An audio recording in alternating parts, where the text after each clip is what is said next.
By the early 1970s, 750,000 Coloradans took to the slopes. This mass migration to the mountains made for a wonderful weekend getaway. But it also created concerns where none had existed before.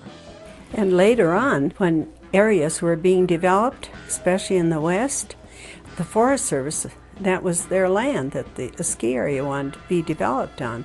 One day somebody asked me, who was the founder of this ski area and that ski area? And I said, the Forest Service, because you had to have a Forest Service permit before you could build the first trail. When the National Forest Service was established a century ago, their interests were ranching, mining, hunting, and logging. The sport of skiing wasn't even considered.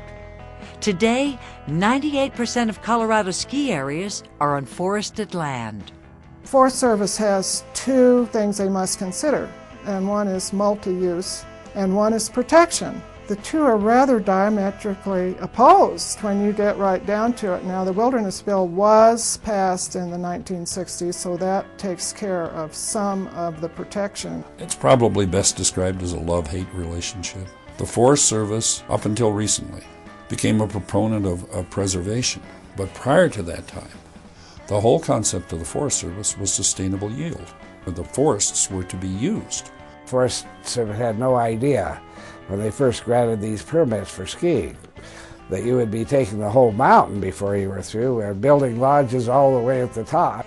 In Colorado, certainly, nearly every ski area has some relationship with the Forest Service because it's on national forest land.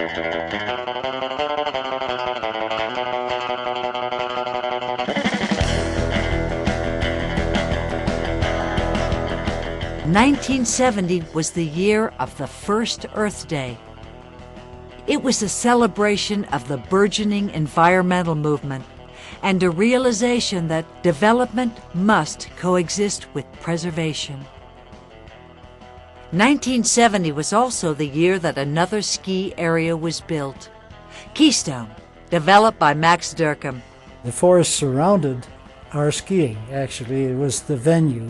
The edge of the trail or the open alpine glades were all part of this.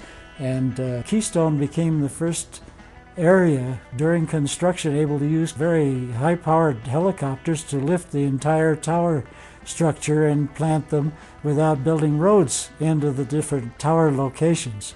The edges of the trails and the location of the trails all had something to do with the actual environment.